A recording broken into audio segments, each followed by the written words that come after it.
Here are some of the most common ways your e-bike is getting destroyed or worn out early, and some steps you can take to make your bike feel like new for longer. One of the best ways of keeping your e-mountain bike going for longer and costing you less money is to actually look after it yourself. Obviously, it's much cheaper than taking your bike to the shop every time you have a problem. So I'd recommend for most people just to have a basic set of tools. So you can do things like service your pedals, look after your chain, replace gear cables, all stuff that is relatively simple. You can find videos on YouTube, on EMBN Tech, places like that are going to teach you how to do these things. And if, like me, you actually might enjoy doing it, and then you work yourself up to having a decent workshop. I love actually having enough tools and equipment to look after my bikes, but basic toolkits don't have to have loads and loads of expensive tools. A pretty comprehensive beginner's toolkit should include various screwdrivers and Allen keys from about 1.5mm up to 8 or even 10 occasionally, but not very often. Some cable cutters so you can replace your inner gear cables and fix that. Some tyre levers, a cassette lock ring tool, and an adjustable spanner and a chain whip. A chain tool for fixing broken chains, a shock pump for setting up your suspension, and then various trail tools so you can also fix your bike when you're out on the trail.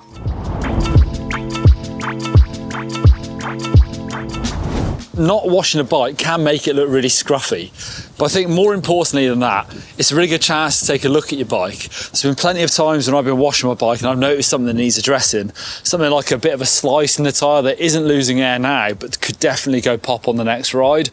Also, I've seen linkage bolts that back themselves out. They just look a bit unusual, so you can tell that something's come loose there. Definitely worth cleaning your drivetrain thoroughly as well, because especially if you ride somewhere really sandy, which I do, you can hear it grinding away, and that's going to wear your drivetrain out really fast. So give your drivetrain a really good degrease, wash, dry it down, and then make sure it's dry before you then re-lube it, because then the lube is going to stick nicely to that chain. That's also going to help you get really nice clean shifting. But there's a really big but when it comes to washing your e-mountain bikes because of the motor.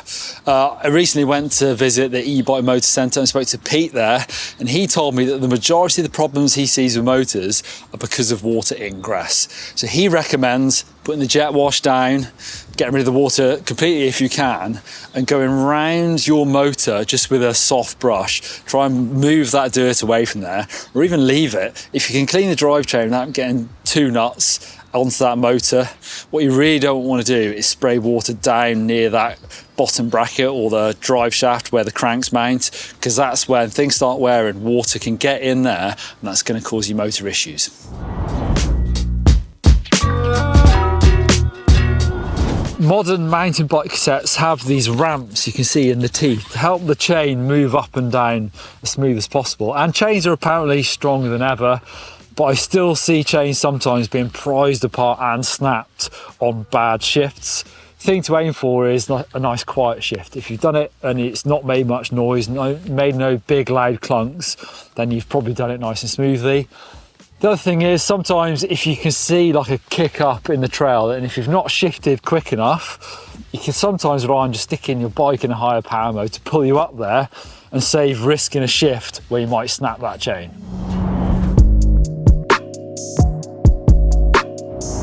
Tyres can have a hard life on your bike, and they're not cheap to replace either. So if you're ripping tyres or putting holes in them quite a lot, then something's not quite right. Either you need to go up slightly with your tyre pressure, particularly if you're pinching them against the rim, you might be damaging your rim as well. So that might be a case for going up the pressure slightly. And that is a really personal thing. It depends on your rider weight, where you ride, type of trails you ride. But personally, I run about 28 PSI rear, 26 PSI front, which is relatively high, I've got to say. But if you're running reasonably high pressures and then you're still damaging tyres, then it might be a case that you've got too light a build on the tyres. Particularly if you're a bigger rider or if you're riding gnarly terrain, it's a good idea to get a really solid casing. So you can look at, an easy way of judging this is looking at how heavy the tyre is. So around a kilogram is kind of a trail tyre. If you want something with more protection, you can be looking up at something like 1,300 grams, or you could look at actually the different brands of tyres have different names for their protection. Schwalbe, this is a gravity tyre, so it's one of their super solid casings, and it's radial as well. So even with those high pressures, I do get a nice footprint of the tyre on the floor. There are always compromises with tyres, so what you want to choose.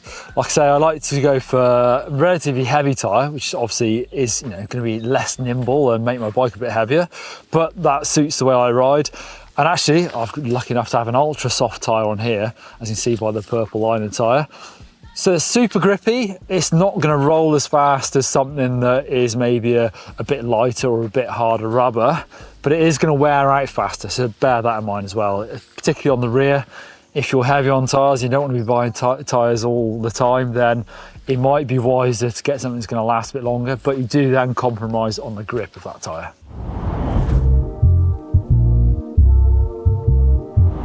Damaging threads can be a nightmare, and even from new, a lot of bikes can come with bolts and screws in parts of the components that don't actually have any grease in them. So when I get a bike from new, call it fussy, very often I'll take a bike apart to make sure all the threads are nice and clean and lubed.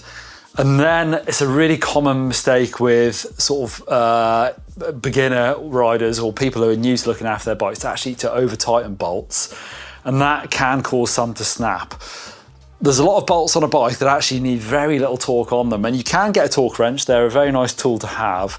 I wouldn't say they are absolutely essential, but if you're new to working on bikes, it's probably a good idea, just so you can get a bit of a feel for how tight some bolts need to be. For example, brake lever mounts, a lot of them, they'll say on it like 5 Newton meters, and you'd be surprised actually, how 5 Newton meters doesn't feel very tight at all, but it's plenty tight enough, because I've seen people over tighten these and then you rip out the thread. You're in a world of pain. You're probably gonna have to buy yourself a new clamp at least, but some parts of the bikes can be even harder. So torque wrenches come in various shapes and sizes nowadays. You can get very fancy ones, you can get very simple ones, but they are quite a nice tool to add to your list of things to buy. Be particularly careful with pedals. I've seen this happen quite a few times as well. It's people, either they use the wrong pedal on the wrong crank, so the pedal should have a mark on it to say left or right, or they just don't align the threads correctly and it goes in cross-threaded. And then you can ride the bike for about 10 minutes, people pedal off, and it will very quickly just pull all the threads out of the crank, and that means you're just gonna have to buy a new crank. So that is quite an expensive maintenance mistake. Regular bolt checks on your bike are a really good idea, but they can save you money down the line as well. You don't necessarily need torque wrenches, but they are a good idea to have, and they can sort of teach you how tight bolts need to be as well, so you don't always need them in the future. So it is somewhat normal for bolts to come loose, so you do need to check them. But if there are some bolts in your bike that come loose regularly, and I've found this with certain bikes that pivot bolts can come loose all the time, then I would actually take them out, put some thread locker on them, and then tighten them back up. And then it's a good idea, particularly to do it with the torque wrench then, so you know they're right. And then I'll check them next ride. And if they haven't come loose then, they're probably not going to come loose again. There are some things I check every ride, pre-ride, like front axle. If that comes loose, you're in a whole world of problems. It's obviously pretty dangerous. And then there are other things that may come loose, but less regularly, but rear axles do. I've seen them come loose. If people are riding really rough trails for a few days in a row, they can come loose. So it's a really good idea to check them. I've seen friends of mine where their rear axles actually come out of this side, the wheel tips over, it could break the rear mech and the rear wheel, so things can get really expensive. Same with pivot bolts, so try and regularly check them.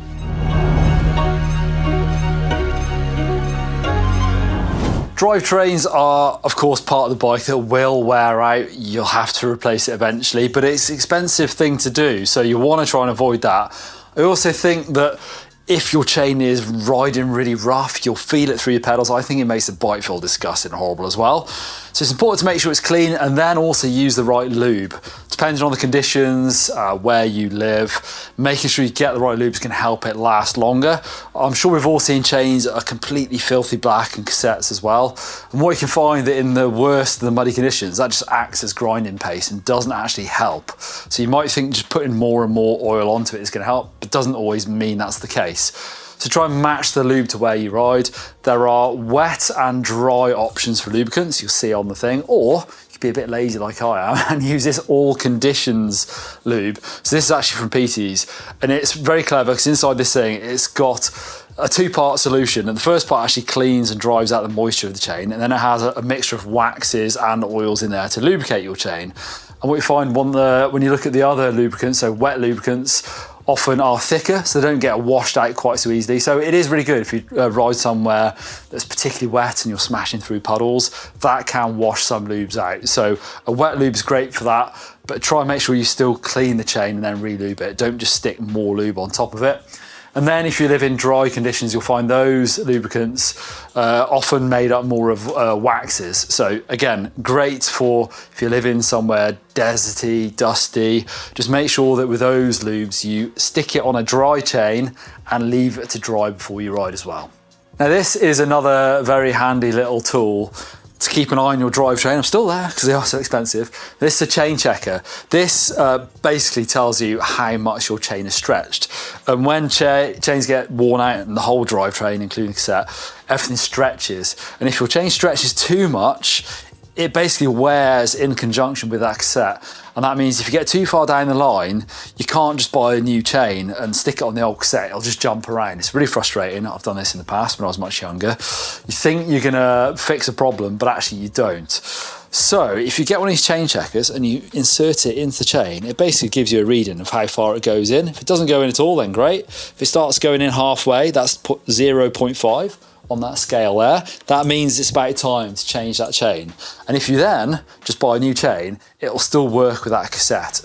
If you let it go too far and it gets to 0.75 and that whole checker will drop easily into that chain, that means it's about time to replace everything. So one of these can actually save you a bit of money because you can normally get away with 2 chains for every drivetrain.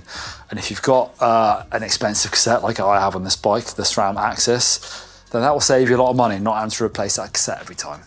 There can be one really costly problem that you run into with chains, and that is if you run your chain too short. Now, I've seen this in the past with people that have snapped chains, and then when they repair it, they actually take out a couple of links, and that makes it too short. Now, you might get away with it for a little while, but there's a problem. If you have your chain in the lowest gear, so really high up on that cassette, it's going to stretch everything out.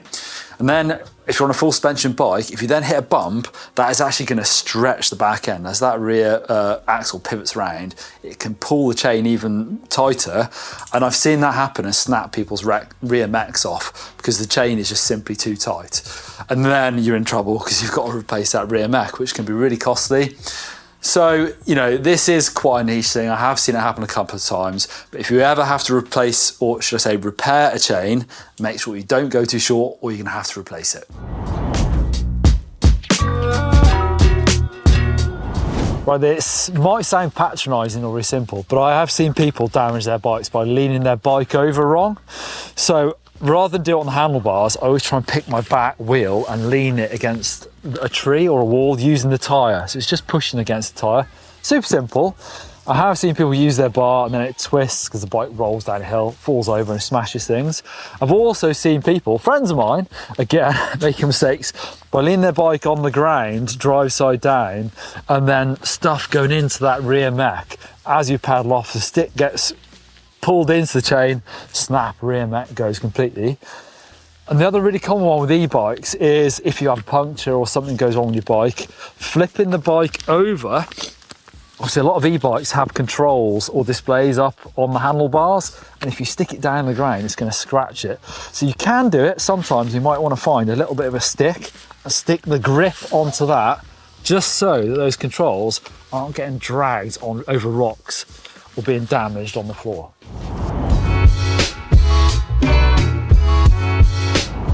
My final tip for keeping your bike running nicely and also not costing you too much money is actually one for at the end of your bike's life, when you're thinking about getting a new bike and you maybe want to sell on your old bike, then you want it looking as good as you possibly can. So it's nice to have some of that protective tape on it, like Invisiframe or these kits you can buy to keep your paint looking nice. But also just using this silicone spray, after you've cleaned your bike and you've dried it out, spray this stuff onto a rag because you don't want it getting onto your brakes, but you can rub it all down over your suspension, over pretty much everything, as long as it's not your brakes. And it's going to make your bike look nice and shiny and new. It really does make them look really special. But also this can stop those little scratches. If you ride somewhere that's maybe a little bit gritty, lots of people kind of rub the back of their bikes, their chain stays and seat stays with their back of their feet, or even the top tubes can get a bit scuffed. This helps to stop those scratches and make your bike look nice and new, and hopefully you can sell it on for some good money. If you've got any more tips, then definitely leave them in the comments down below. You can help me out, but also help out the rest of our community.